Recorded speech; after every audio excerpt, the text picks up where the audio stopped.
Alrighty. Hello, Al Simpson, Vampires in New Jersey. Kickstarter number Vampires number 9. Actually, my 10th Kickstarter is on now. But usually during that time, I like to do a lot of podcasts with people I know.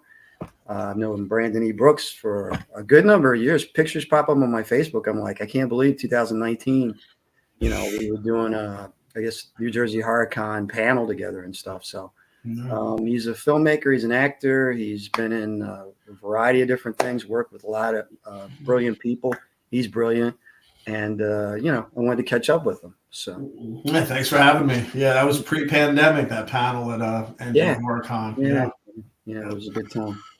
Yeah. So man, you're a busy guy. The last year, I know, not for nothing, the movie that you worked on has been blowing up all over the place. All kinds of festivals. You've been traveling. You've been tell me what's going on, man. Yeah, that's Not For Nothing, like you just mentioned, is a crime thriller that we shot actually at the height of the pandemic. We shot it. We were going to shoot it at the beginning of 2020, but then, like literally 12 days before we were set to begin principal photography, the pandemic hit. So we had to like scrap that first pre-production that we had already been in for months, Yeah. and yeah, and then we came back together. We decided to come back together in November of that year, and then we shot December into January, and then we did pickups like as we needed throughout a few months after that or whatever. But yeah, we shot all together, I think around 26, 27 days or whatever. And yeah, we got a good movie out of it.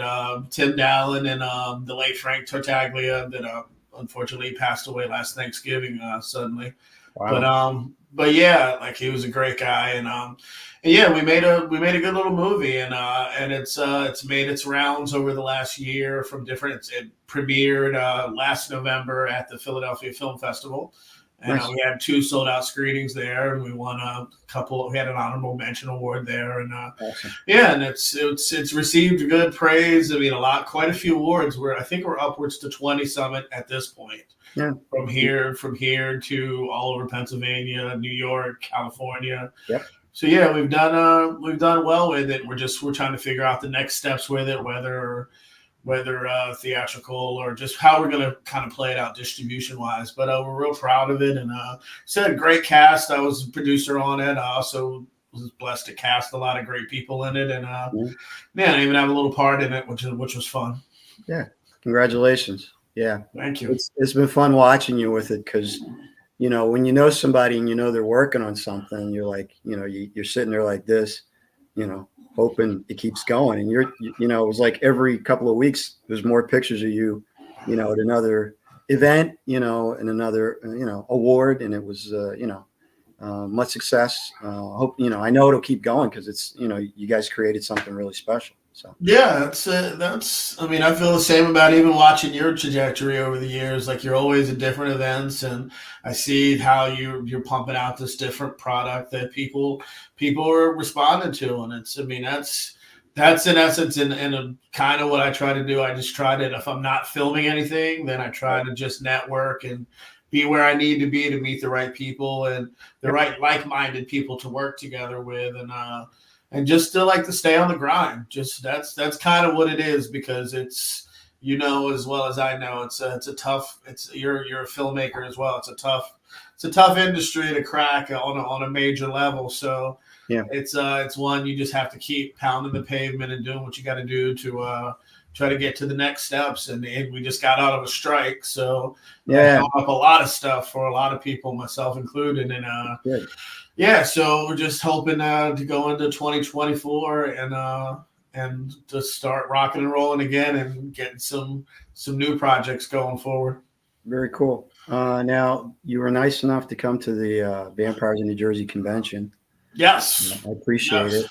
had a Uh, great time. Yeah, yeah, I was going to say, how did you find it? It was, it's the first one, so it was trying to like, figure I out. I thought it was great because how I judge things in my head is that the vibe when I first get to something, if it's positive and people are kind of looking forward to and everybody's friendly, and it's sometimes it's not even really about the amount of people, because I've Mhm. been to events before where there was a ton of people and there's no. It's just kind of okay. Everybody's doing their own thing, and even some of the biggest events I've been to, I was the most bored at because it's just strictly kind of about money and the business, and it's not. Yeah.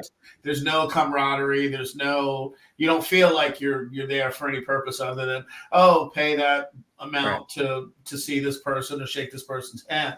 Whereas your event was from the get go, like coming in, everyone's smiling, everybody's like, "You need anything?" And we're sitting upstairs, like while everyone's still kind of figuring things out because we got there a little bit early, and I just felt like good camaraderie. Obviously, a lot of the people that know the place like supported it, and even at our panel, which the panel was by far one of the best, probably the best panel that I've ever been a part of because there were so many characters on it that all, and I know a lot of them too, which makes it fun too.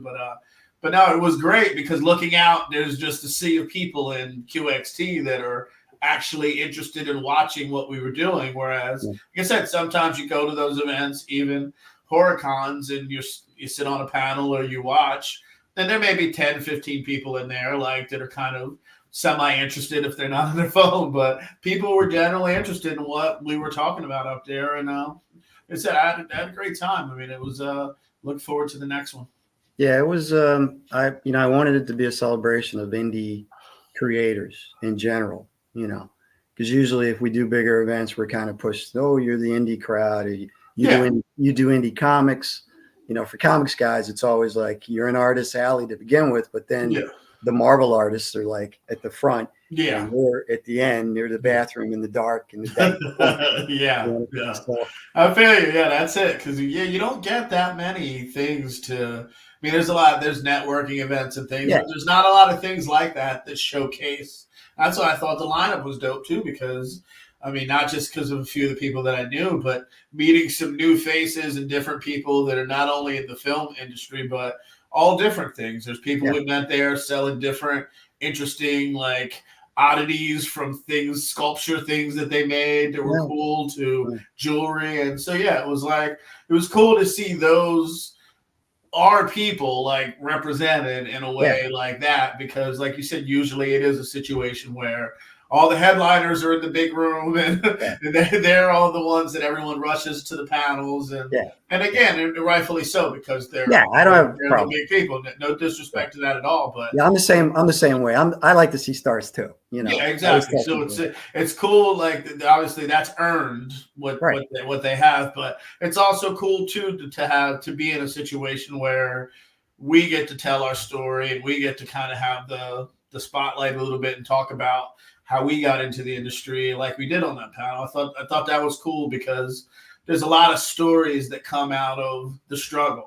It's like, sure, like, I mean, even you have them too, because as a filmmaker, as a comic book creator, and even in your life, I mean, you probably could write novels about your career. So, and I think a lot of people don't hear those stories unless you do events like this where people can become aware of who I am and who you are and who an Uncle Creepy or who Genevieve Rossi or somebody like that is. So it was I wanted it to be a celebration of just the stuff we do in Jersey, which to me Jersey is Philly to New York. I mean? That's like the throughway. And pretty much. Yeah. I wanted it to be, a camaraderie type of thing, but it was, I think by the end of the event, it was like you had indie film people, indie comic people, indie creators, but you also had vendors that were indie, had that indie mentality. But then the people that showed up love indie stuff. So it was a nice mix of all of it. Yeah.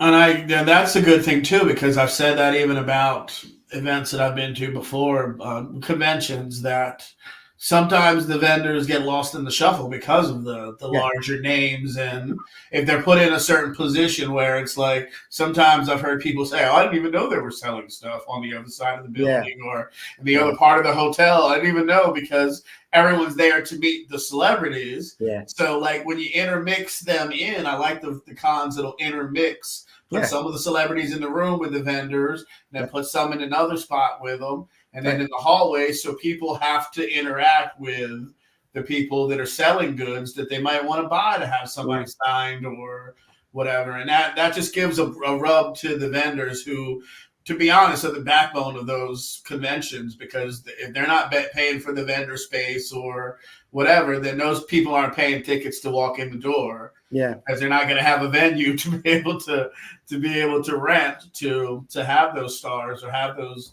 people want to see. So yeah, yeah. The vending part was fairly easy, because as soon as I opened it, I was shocked how quick it sold out. And then I was like, well, that's what everybody's doing. They're saying, hey, event. Then they get all the vendors. Then the cash comes in, and then that's it. yeah. And as a vendor, I was like, well, I want to bring something extra to this, because I know how tough it is to vend.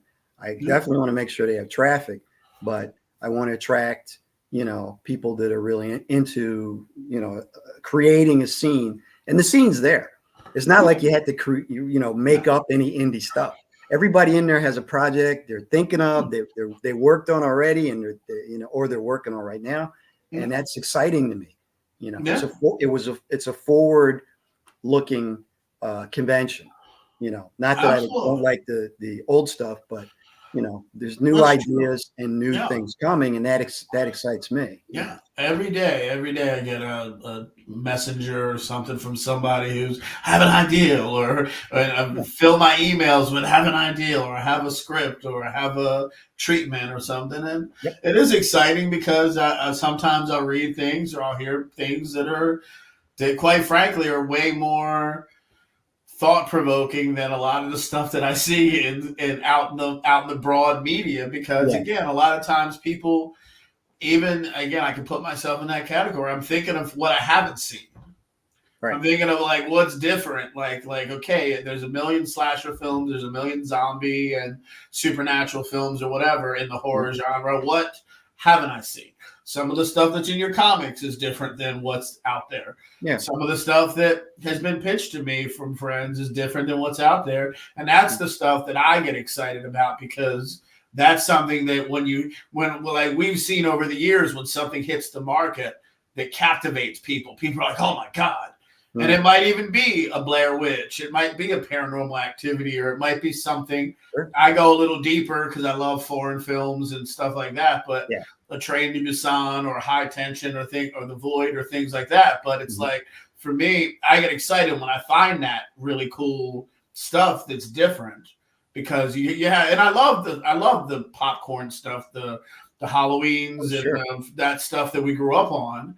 But it's cool to see the innovation that's in the indie brain, because the indie creator is the one that is, in my opinion, is thinking a little deeper than the IPs that are out there in Hollywood. Yeah. It's a good time to be creative. It's been tough getting out. That's why I was excited when the Terrifier, Uncle Creepy and Michelle Santiago contacted me, because that's a perfect example of somebody who took an idea, from a short film and developed it out, Art the Clown, and then, raised money for the first Terrifier, 35,000 or whatever. And then that got out, and then went crowdfunding for the Terrifier 2. And then that was, a top 10 film in the country. Yeah. Well, it definitely showed us all of the independent film world and the Hollywood film world that something different can flood the market, and if it's marketed properly and people actually get behind it, then it can be successful. Yeah. I think we need more of that, because that'll change from people just continuing to regurgitate the same IPs and that people are saying they don't want anymore. We've had enough of, and again, even some of them that are some are still thriving, but there's a lot of things where they're on their 12th, 13th reboot of it that's not getting any better. So it's like people are like, give me something different. Yeah. And that's what you got with Terrifier. That's what you get with some of the things recently that have come out, where even like Barbarian and some of those movies like Smile that captivated people with a marketing plan. They had a great marketing plan behind them. And again, you do things like that. Even the Thanksgiving film that just came out a few weeks ago had a different marketing plan behind it. And it's an Eli Roth film, and it's a comedic slasher type thing, but the way they went about it is a little bit different than we've seen like in the market lately. So, and I think that's why it was successful, because that could have just been a film that got put out and just came and went. And then, but again, it's obviously the power of Eli, but also it's just, I think it's something that I saw an interview where they kind of pinpointed a holiday that really didn't have as much steam behind it from like a horror standpoint. We know Halloween, we know there's Christmas movies that have. So again, and that's brilliant. That's smart to take something and it's not like it was built off of huge stars. I mean, I had Patrick Dempsey and Gina Gershon, but again, I think it was that kind of preparation behind it that really made it the success it is. And now there's probably going to be multiple of them. That's going to be a franchise that we're going to see for years. Yeah, they just greenlit a sequel, so it'll be around for a while. So what did you think? I'm gonna switch up. What did you think about your con? Like, did you? I know we're always the hardest on ourselves when we put things together. Like, did you feel like it was as successful as like all of us thought? Yeah, I knew if I lined up the elements in a certain way, they might click, and about halfway through, I could see people just walking around smiling, like these are our people. Yeah. This is our party. We're celebrating us, and creativity. And then I was like, well, yeah, I had all the elements there, and you kind of shook them up to see what you get. In my case, I knew, I responded to people who follow my book. I mean, they literally said, we want to cosplay your characters. We want to have an event.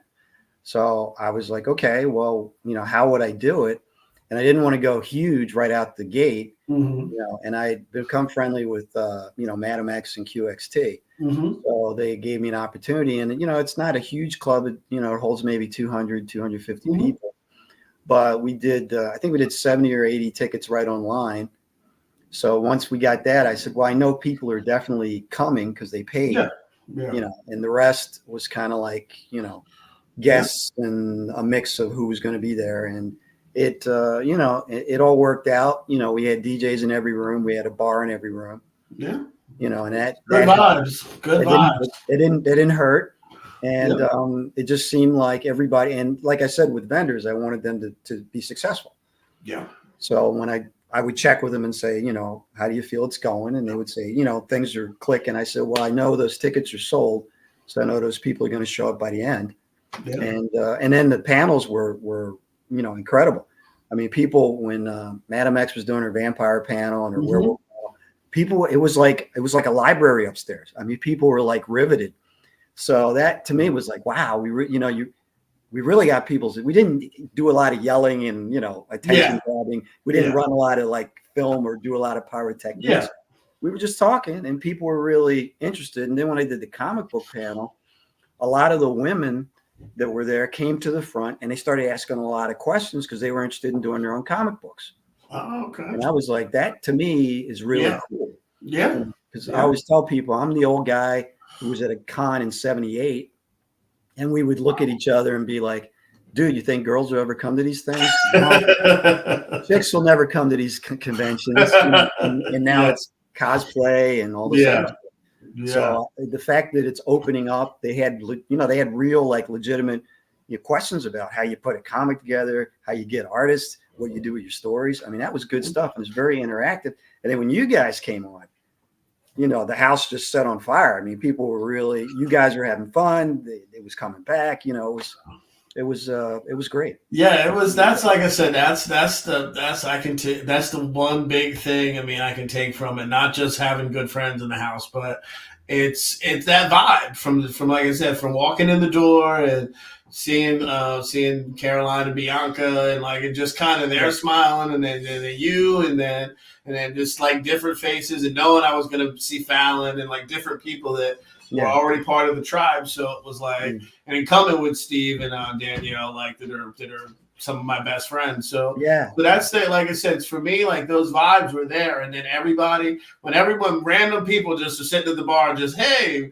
who are you? Like, hey, whatever. And then they just start telling you their story or what their experience at the bar. I learned so much about QXT that I mean, more than I even expected. And even after it, I've talked to some people that have told me stuff about like people that I met that came to the table that are into the vampire scene and you should come to this, and it's not what you think in some ways, and No, it's a bit education is different. People who hang out, Yeah, exactly. And it was like just cool people, and I think that's a misconception that I always thought that was a misconception about a lot of those scenes is that people, because of pop culture, kind of paints those as like, oh, they're all weirdos and freaks that go to these clubs and whatever, but they're your regular everyday people who work at Wawa, accountants, librarians, Wawa, police officers, whatever it is, like, and they're no different than anybody that's in any of our families or people like that or our friendship circle. But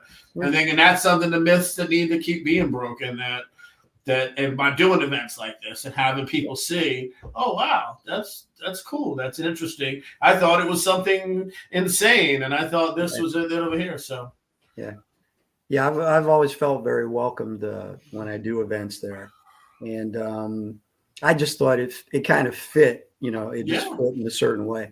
The first thing the vendors were like, though, was like, yeah, you got to move to a bigger place. You could do it really big. And I'm sure eventually, we'll get to that point.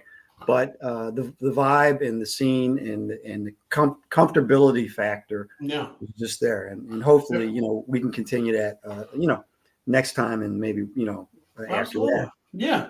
And there's a benefit in that comfortability that you said, because again, that sometimes they said you get to these things that become too big, they become stuffy, and people, that's when sometimes people, and I don't think it would happen once, you'll know when it's time to go to a bigger venue or whatever. Yeah. But sometimes I've seen things go to bigger venues. And then it starts segregating people to like, okay, we got a couple bigger people coming in, so you guys slide over more this way, and and again, it's never good. It's never a bad thing to grow, but as long as you can keep that vibe, you can keep that everybody, all of us here are on the same footing. Everybody here is trying to grow and trying to do their best at their crafts. And at the end of the day, like I said, I think that gets lost sometimes in the shuffle at some of these things, because even I get pulled sometimes into things and I'm like, well, no, we were all hanging out together. And they're like, well, okay, they can come too. And I'm like, no, we'll stay here. It's like, you guys can go do the posh thing or whatever. And again, because again, I've been doing this a long time, just like you too. But for me, I've learned off the learning tree, off the backs of some great people that are actors and filmmakers that I would meet at events, and all of a sudden they're getting pulled away for dinner or something like that, a private thing. And they're like, well, come on. And they're like, well, he can't come, but like just you. And they're like, well, I'm going to stay and have dinner with him. That's all. And that's kind of, for me, I always remembered those moments with those specific actors that could have went and played with the big boys and had drinks and free drinks and everything. And they said, well, no, I'll take you out to dinner. Let's go. Let's go. And we'll all just go hang, because again, they were at some point where they were the outsider. Right. And somebody pulled them back. Yep. So when I talk to cats like the Hammer, Fred Williamson, he's not going to leave you hanging. He's going to say, hey, no, either we come together, or we don't know. We don't play that game. That's right. And the same with William Forsythe. There's certain friends of mine that they don't play we're all above everybody else. It's either all of us or we can all go find our own fun. So like I said, I learned from that learning tree. So again, I always try to pay that forward when I'm in situations where they're like, well, I can get you in, but I don't think I can get I'm like, okay, good. I'll catch you next time, because at the end of the day, I don't want to be that person that leaves that other, or it feels like I'm big time in somebody or whatever. Yeah. I ain't any bigger than anybody else, and it never will be, in my opinion. So I think staying grounded helps. no matter what level you're at, Yeah. Yeah, and you can see it in the people, in a lot of people. Like you've met Kevin Smith, you've met certain Oh, yeah. people, and those are, again, I throw that name out because every time I've ever met him, it's like you're talking to a buddy.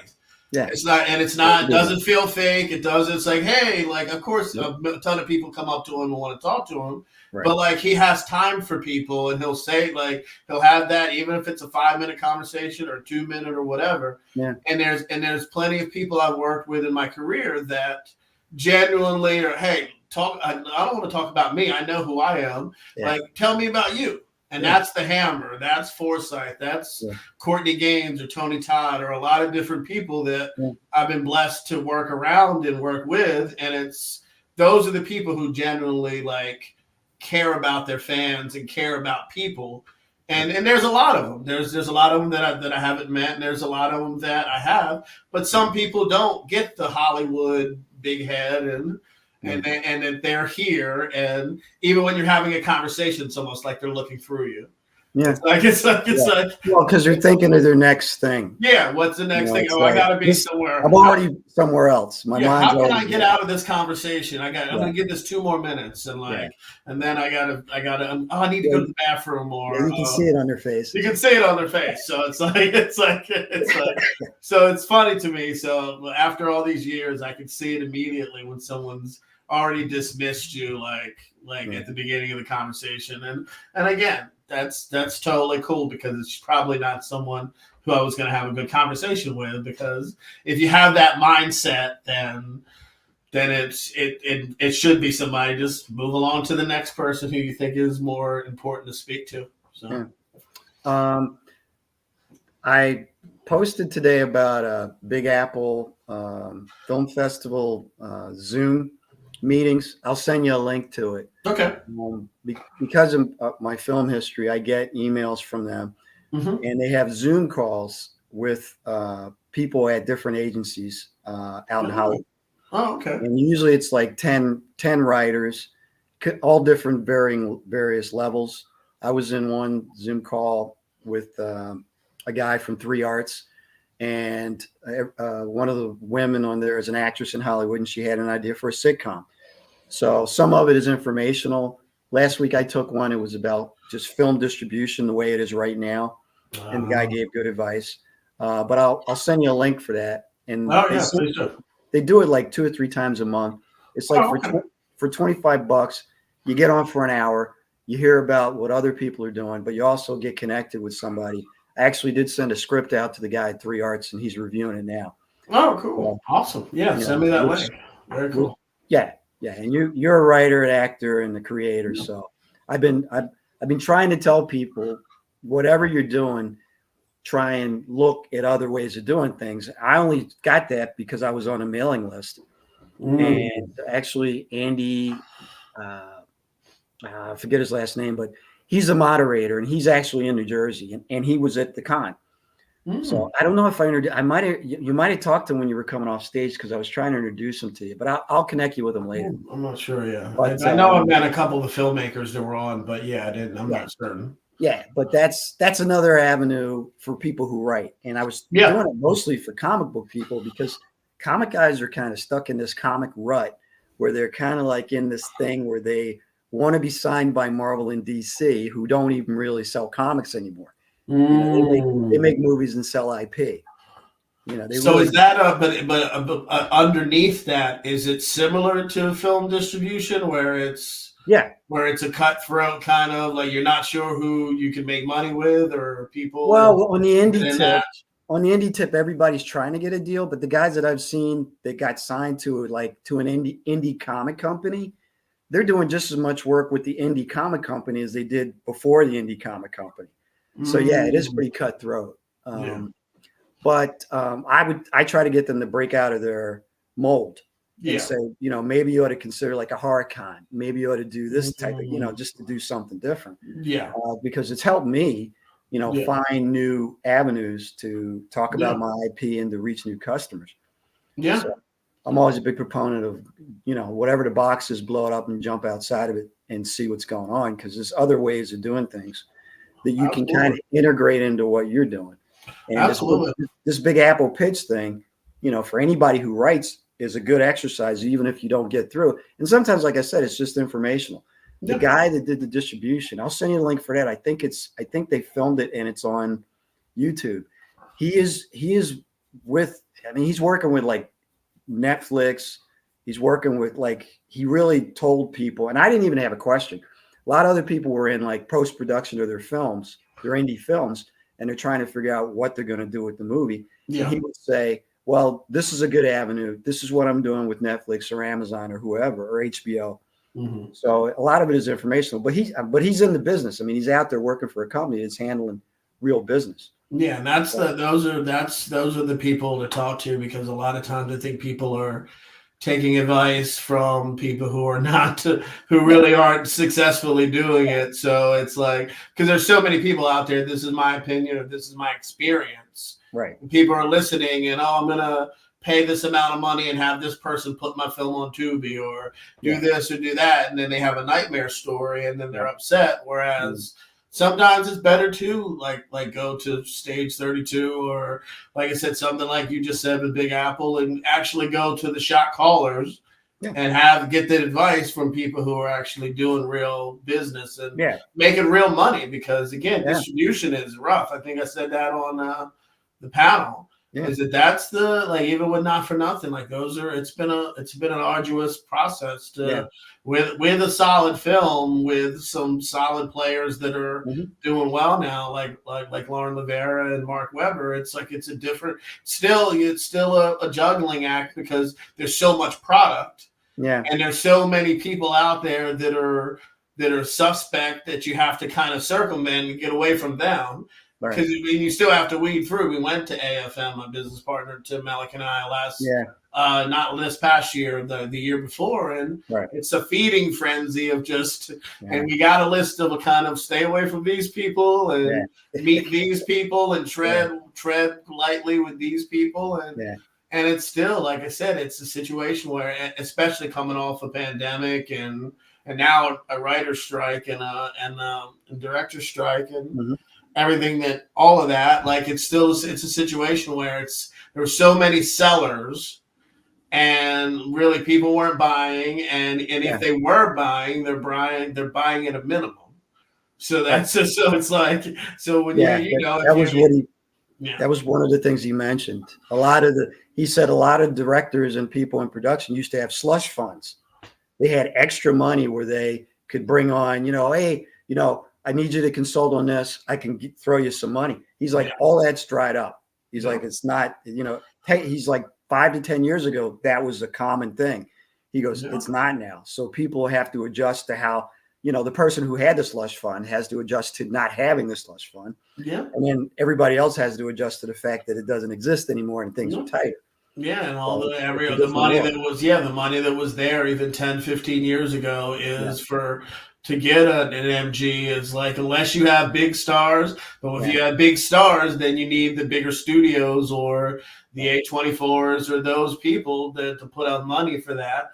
And if you're kind of somewhere in the middle, it's almost, to be honest, it's kind of the worst place to be at the moment, because you have some solid names, but you're in that place where they're not big enough for huge theatrical. But then they don't see the upside of okay, well, if we're not going to make X amount of dollars like with Tubi or Amazon or something of that nature, then that's why it's almost like a situation now where you see a lot of filmmakers making really, really small budgeted films, and some of them are solid.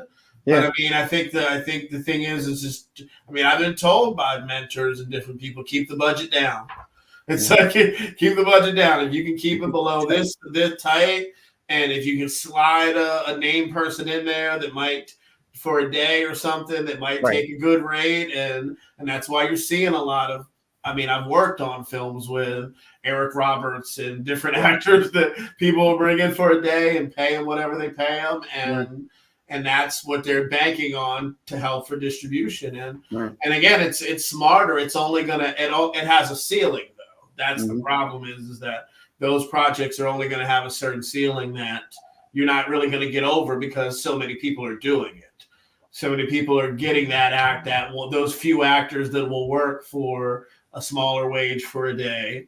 Yeah. And then some people are thinking outside the box and doing it, but I think we just have to kind of find I've always been an advocate of just trying to, like you said, even about comics, is finding different ways, whether starting your own streaming platforms or starting your own studios or just doing things outside the box to where you control more of your destiny as far as your IP and your distribution and things of that nature, because there's so many people out there that are just every day someone starts a company. Oh, I distribute you. I get emails like, I'll distribute your movie. And you look at their website and they just started 6 months ago. So it's crazy. Yeah, it's a lot of churn going on out there. But how does 2024 look to you? What do you think? 2024, opportunity. Yeah, opportunity. I mean, there's I've had some there's a couple of really solid projects that we had going. We had kind of cooking a little bit before the strike kind of halted everything. And and like Tim and I, we're really excited about those projects still. One I call it like a racial thriller because it's kind of based in it's not Get Out, but it's kind of based in the times that we're in, but it has kind of a Deliverance feel to it. And nice. It's a little bit different in the modern. Yeah, it's a little bit different and has, like I said, I'm not anybody who's ever going to shove a message down people's throats. We do live in a time. We all know what happened in 2020 with the pandemic, and then all the stuff with the shootings and a lot of things that happened in this country, and just kind of being a huge admirer of horror films and thrillers and all that stuff, going back to early little kid being fascinated with Hitchcock. It's like, for me, it's like taking kind of elements of that are suspenseful and Carpenter-esque, and then kind of putting them in that Deliverance type world. Wow. And then and still having that overall message of like prejudice and things that are happening in this currently or whatever. And that's like I said, I think it's something that's not being pushed as much as far as narrative wise. I mean, obviously Get Out was very eye opening for people to the point that that Jordan won an Oscar for it, which is great. But it's like I said, stuff like that can be thought provoking. I always thought horror has such a loyal community and fan base to it. Yeah. But it's still not taken as serious because it's dumbed down in many ways. Yeah. Because for gore purposes, or let's just cut out, and then you see a DVD or a Blu-ray that has 10 deleted scenes, and some of them you're like,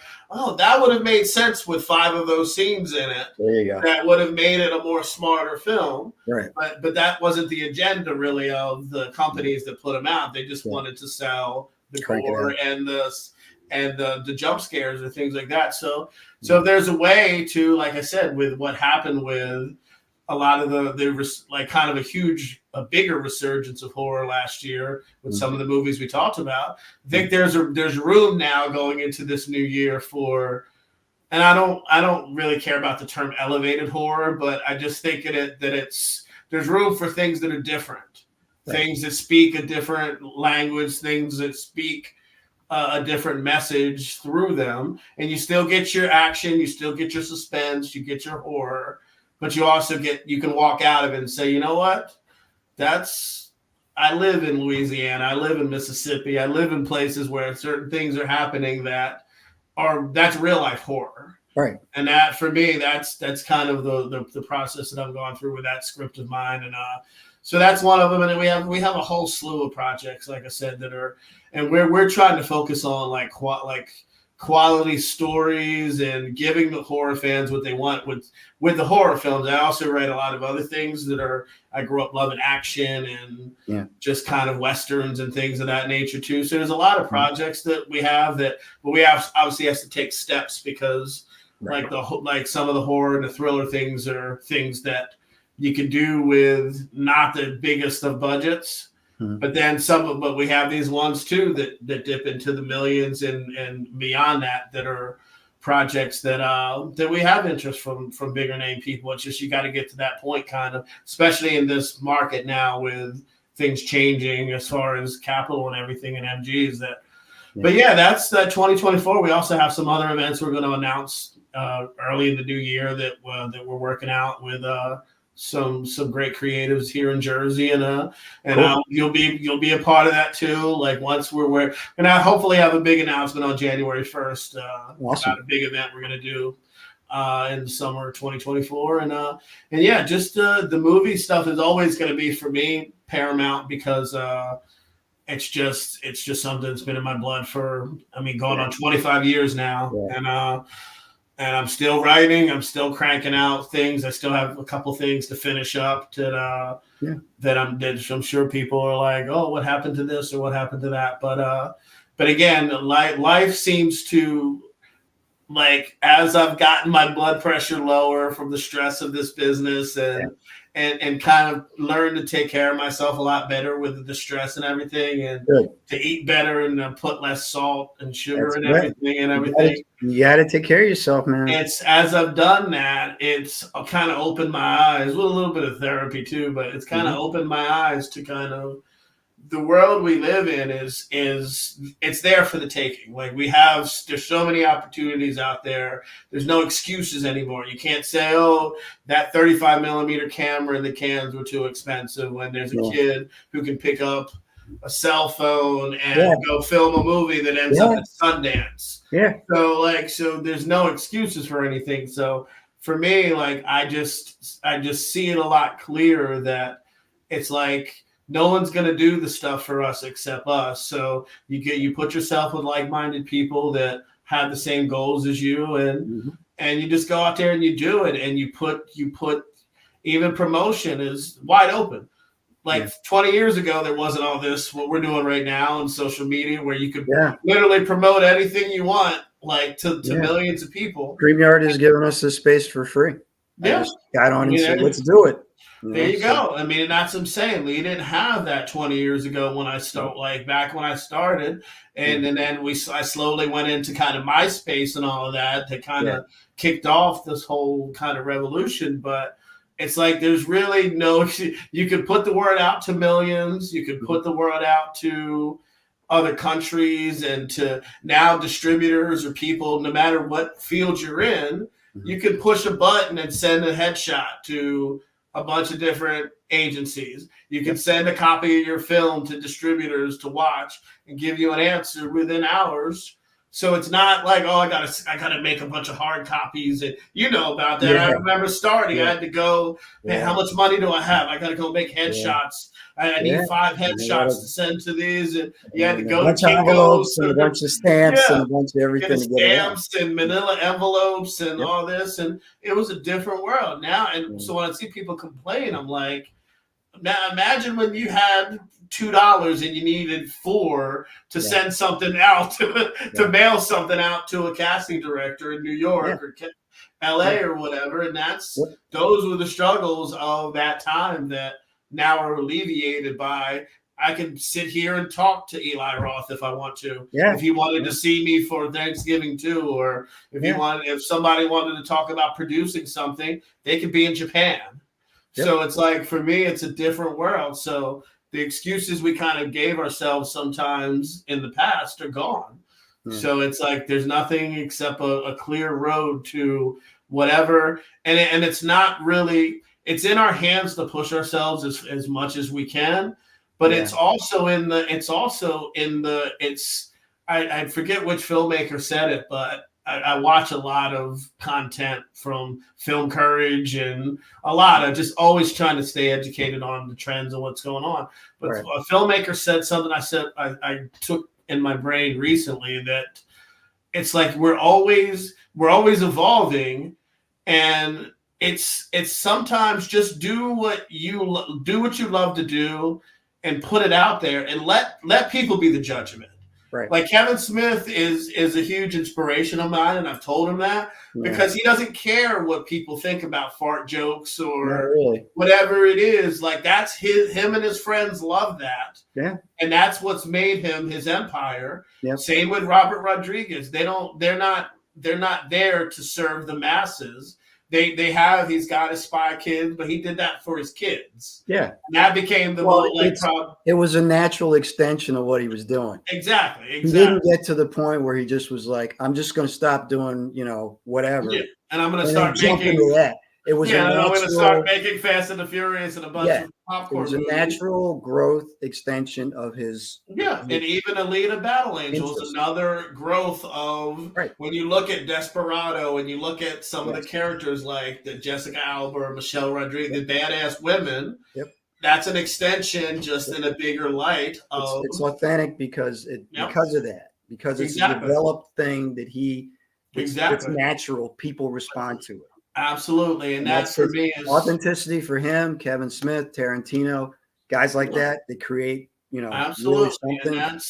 and that for me has always been from the time I picked up Rebel Without a Crew. Right. It's like those are those things that like but it doesn't always pound in not it didn't early in my head because you start listening. Oh, you need this amount of money to do this, or Well, yeah, you that's need what these big stars to do this, and you're not going to ever be big if you don't have this or you don't have that. Yeah. But people tell us what they love. People, the market told 15 million people didn't lie last year about Terrifier 2. Right. And the same with Smile making 100 million and all these other movies that, they had marketing and people behind but again, if people didn't want it, it wouldn't have been successful. Because we've seen that. We've seen $300 million movies that people are like, nope, don't care about it. John Carter, or there's a lot of movies in the past where they were supposed to be big franchises, and I actually enjoyed the movie John Carter, but it's it didn't end up. I loved it. It didn't end up. Yeah, I thought it was good, but it didn't end up well made and everything, and Yeah. it was just me and like 5 other people in the theater. Exactly. I was like, where is everybody? So that's what I'm saying. They will tell you what they like. So if people are telling you they want more Thanksgiving or Terrifier or whatever it is, that's again an extension of people going out there, using their creativity and leaving it to the fans. Yeah, I've been lucky that way. I've always responded since my first book sold out at the first store. I responded to what the local comic people at the store, because that's their customer base. I respond to what they tell me, and then what people who buy the book tell me. And Al, you should do graphic novels. You have 5 issues now, and I did that, and they sold. I mean, it's always been, back and forth, and so far it's worked out for me, and it's grown. And it's going to continue to grow. Like just in 3 years, I've done 10 Kickstarters, which have done over 150 grand. So that's, And that's the thing too, is that the people speaking, just what I just said. When people don't, there's a million Kickstarters for film, for comics, for a lot of other things that somebody makes $10 or somebody makes $300, and then there's things that actually grab people like your work that is successful and continues to, and the proof is in the consistency. Yeah, you've done 10 of them, and it's consistent. Yeah, that's a big thing for me. I want the books to have a consistent, And I told I was on with Carmen Casa last night, and he does comics too. And I said, the key to what you're doing, no matter what you're doing creatively, is getting the highest quality you can get at your level, whatever your level is. I said, you just cited the Hollywood movies where they have tons of money, right? But they can't get it right. Okay, it's not about how much money you have. It's about how you create it, how you build it, and what you do with the idea. Absolutely. And at any level, certain things work. Yeah. Because there's a real solid world building, well written,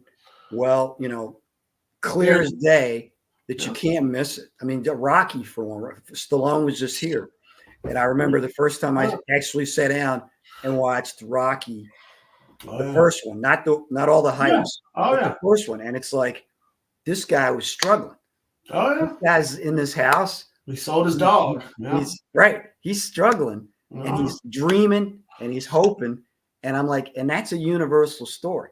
Right? And it would be clear as day. I mean, we're Monday morning quarterbacking it, But, you know, of course, Hollywood was like, well, we'll get your script's great. We'll get Redford to play it. We'll get this person to play it. And Ryan you're like, O'Neal or look at Harry that. King. You look at it and you go, why would you ever want to do that? Look at how real that feels. The whole thing feels real. You know what I mean? And that's the thing, is that he didn't have that conviction. It would have been a brilliant story like that. He could have sold it, because a lot of people would have, like, living in and with nothing, and he said, I gotta play this guy. He said, I have to do it. I will stake my whole existence. Don't pay me until whatever. And that decision is, and that conviction is why he is the person he is today. And that's exactly it. I mean, that'll always be inspiring to me, because, again, that could have very well been Perry King or Ryan O'Neal or Burt Reynolds. That's who they wanted. They wanted all the names, you know. They wanted the names and whatever, but the movie, and again, there's no disrespect to any of those great actors, but the movie would never have been what it became. It needed the underdog. Yeah, it needed it. Why was it? And even certain other movies, I believe that. Even I love casting. One of the things that in my early career I did was go and intern casting and Mike Lemmon casting way back in the day. Rest in peace, Mike Lemmon. And he was fantastic. And he's one of the greatest. And the things that you learn just watching talent for the first time, and people that have gone on to become like really good, solid actors in a lot of things. And I really believe that there's such a craft to that, of picking the right person, because if we've seen blockbusters that just had the wrong person. Yep. You sometimes need the underdog guy that's what makes Die Hard. That's like Bruce Willis. Yeah. If that's right out of my Schwarzenegger or Dolph Lundgren or something. That was written. That originally Die Hard, the character, Frank Sinatra played that character in another movie in 1968. Yeah. And he had the option for Die Hard when the writer wrote Die Hard, because it's the same character from a previous book. And, you know, I mean, you know, it could be a totally different. There was a lot of names thrown around. But that underdog McClane character makes it. If that's a big jacked up guy, it could have been a fun movie. But you already know that you already, especially at that time in the 80s, where you knew when you watched a Stallone or Schwarzenegger movie, they were wrecking shop. There was no one was beating them. So it was but in Die Hard, you're like, could this dude from New York really take down this? Can he really do this? Alan Rickman's kind of a bad dude. So it's again, another great actor, rest in peace. But it's like, that's the thing, is that if you do those, and there's been movies that have done it wrong, where you just don't believe that whether it's The Rock or whoever it is, like certain things or miscast, just because you're like, okay, this person's is gonna save the world. There's no question about it. Whereas there's no drama. Whereas you give me Edward Norton or some guy who is whatever, or Mark Ruffalo or somebody that's an everyman guy. Right. You're not sure if that person's you're not sure if that person's going to save it. You're not sure if Colin Farrell is going to save the day and stop the bomb from blowing up the building or whatever. Yeah. And that's a totally different way to look at it from a casting standpoint. And a lot of people don't get that sometimes. And I watch things and I'm like, wow, I don't buy it. Yeah. Or I don't buy sometimes there's the gorgeous girl with glasses on and her hair in a ponytail, and she can't get a date, and then she blossoms, and then all of a sudden she's the belle of the ball. And I'm like, well, there's a lot of actresses out there that are, like I said, you would believe it more if the butterfly came out. But again, that's a Hollywood thing that again we try to get away from in the indie world. We're closer to the ground and closer to the people, so we we feel Oh, it a I little like that. different. I like that. Closer to the ground, closer to the people. I like that. Yeah, it's a good So, T-shirt. I might have to make one. yeah, you gotta coin that. It's Yeah, live, it's recorded, so you gotta yeah, do that quick. yeah. Right. Somebody will go out there and then it'll be all over Wildwood and and the Oh, yeah, t-shirt shops. yeah. Like The situation will be wearing that. But exactly. but But yeah, yeah, it's always good catching up with you, man. you too, man. I love what you do. Love what you do, Tell man. Yeah. tell people where they can, support you. I'm just my name Brandon E. Brooks on Facebook, SSE Brandon on Instagram. That's probably the best place because that's the one that's directly through the phone Right. and yeah, just keep an eye out. There's a Not for Nothing movie Facebook page. There's Yep. also a Not for Nothing movie Instagram page just run by us. So yeah, so it's yeah, just keep an eye out for that. There's gonna be news about that. Like I said, January 1st, Tim and I are gonna announce a big event we're gonna do in Cool. 2024, and All right. all the movie stuff. If people are interested in working together and Yeah. producing and acting, whatever, just hit me up and we'll chat. Sounds good, man. I Yeah. support what you do, and I appreciate your input. And you coming to the first Vampires in New Jersey Con was special, and I Oh, appreciate you taking the time. I And appreciate you. I appreciate the invite, man. I never thought when I was sitting on the stage with you those years ago that I'd actually pull something like that off. You know what I mean? Hey, man, that's what I said. We all could've said it. done I it. mean, Couldn't have done it without you and the other people. hey, man, we will be promoting April 13th. That's the next one, and Yeah. I'm in a Kickstart promotion. I got the promo card today, Yep. and yeah, and we're gonna have another even better time, Yeah. bigger and better time, and Yeah, just it should be fun. keep the vibe. We're just gonna keep the vibe the same, and it's cool that Fallon's co-hosting because it's Yeah. and she's great. She's Yeah. gonna definitely keep it fun because, Yeah. like I said, she knows how to do that, Yeah.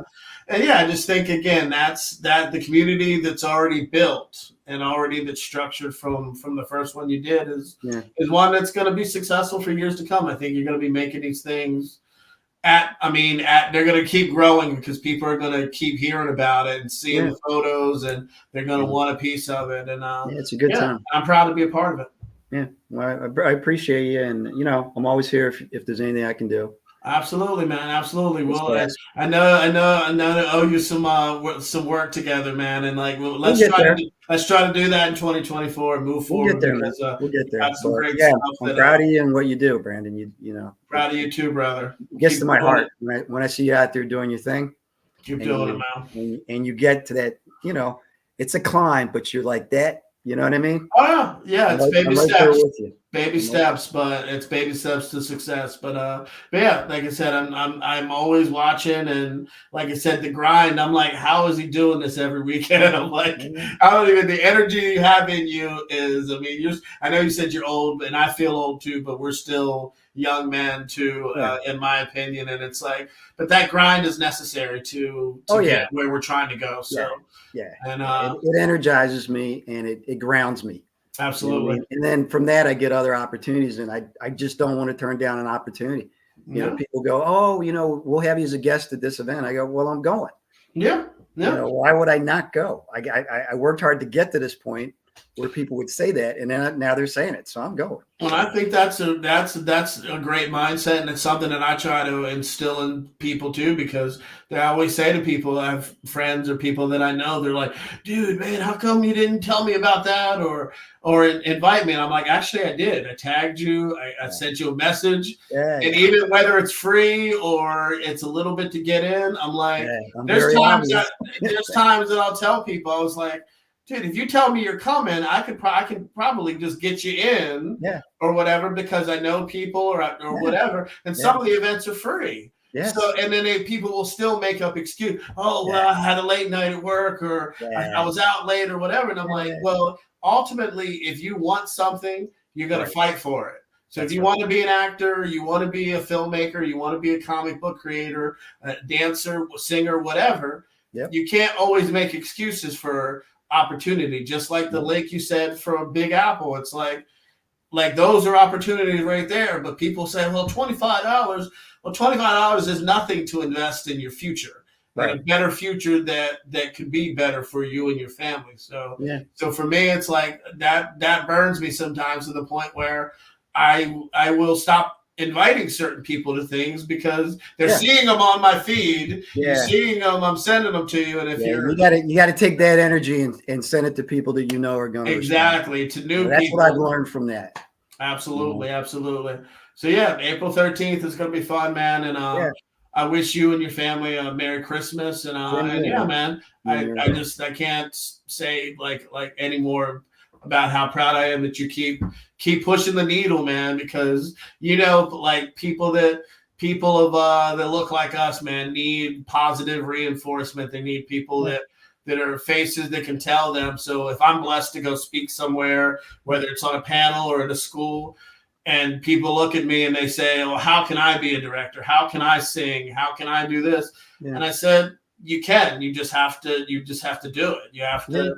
And if I can do anything, then I've been stabbed in the back many, many times, but I still will. I still will help anybody who really wants it. Anybody who really wants it, and I can see it in their eyes, and that they're trying to do it the right way, then hit me up, because there needs to be more people that care. And it's not just for people of color; it's for anybody. It doesn't matter. It doesn't matter who you are. It's like if you have the drive and you have that eye of the tiger, like Stallone had, who we were talking about, then you can do it. You can do it. Yeah. All right, I'm going to let you go. Get some rest. Enjoy the holidays. And absolutely, man. Let's have a great 2024. Yes, here's to 2024, brother. I'm ready to to put positive energy out there. Yes, that's what I'm ready to do, because all positivity, all good energy. All right, brother. You have a good night, man. Take care. Thank you. Bye-bye.